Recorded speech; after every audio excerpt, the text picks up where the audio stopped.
daerah wilayah Ponorogo kok. Nggih, widulure pirang-pirang kok. Kula aturi jumeneng, Mbak. Lah iki lho, arep nyepelekne sampean. Malah darane kok ngguri kula lusi kaya apa sales Yakut barang ngono kok.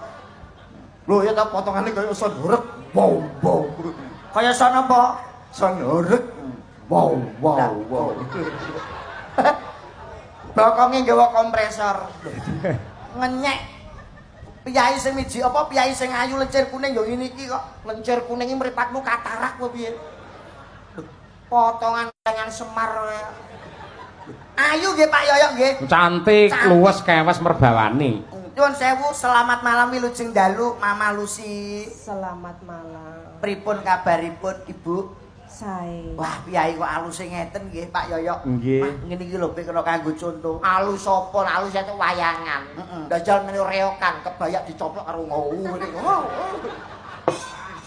Wilujeng dalu Mas Cahya Puntati. Inggih, Mbak Yu sugeng dalu. Mugi tansah pinaringan kesehatan panjang yuswa lan kasuksesan panjenengan sekalian garwa lan sak kanca. Amin ya robbal alamin. Matur nuwun donga pangestunipun. Matur sembah nuwun sampun ngregengaken acara wonten wilayah Sumoroto khususnya.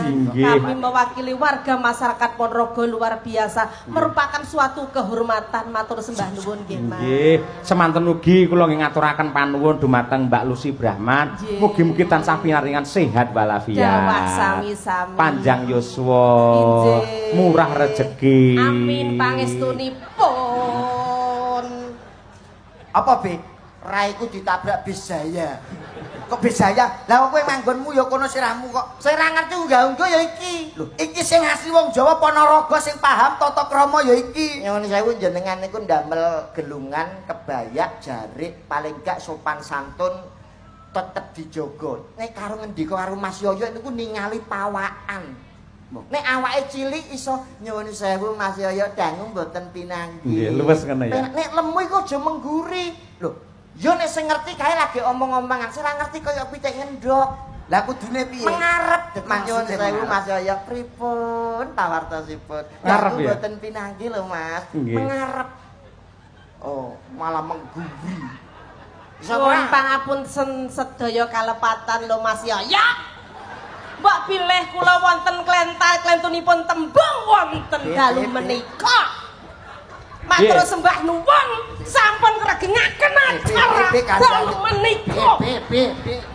Mbah Nur sedaya penonton.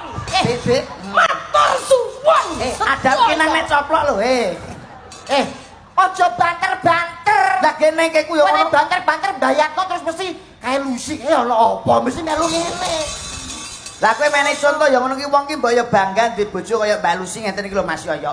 Wong lanang ki nek duwe bojo kaya Mbak Lucy cerdas, pinter, PNS, tur gemi setiti. Lho, bojomu iki mbok ya kaya Mbak Lucy ditukokne gelang ngene iki. Lho, tenan bojo lemu kuwi ora diingoni ya panggah gedhe seger. Bu Kesi kuwi mbiyen cuwile dirabi karo Mas Saya Puntati ayem ya awake seger. Kuwi tengere iki ayem. Ayem apa? Loh, jangan melihat dari fisiknya peh diopeni terus ayem. Justru ngaten niki nyuwun sewu awak lemu niki malah sing pekok bojone. Lho kok iso pekok iki lho? Mesti dhuwit dul dikekne kabeh. Iya to? Entuk blonjo, entuk bayaran gaji dikekne kabeh. Mulane wong wedok rusak mergo panganan apa ditukoni. Awake kaya ngene iki. Lho ngono kuwi tengere wong lanang sing gelem moyakne wong wedok deng-gendeng. Kontone Pak Cahya kuwi seorang suami yang setia. Piro kaya-kayane Mbak Kesi sing dicaosi. Ora kaya kowe iki. Rupane kaya gembok. Idoni Mbak Idoni. Bojone dope mati sisih. Lho, apane dope mati sisih? Mas aku bojoku PC lho piye kaya mati sisih. Gelang. Rumangsane kowe iki suwaning Ponorogo arep ngaturke apa kok malah padu ae. Lho kowe lho sing marai ngaturne apa?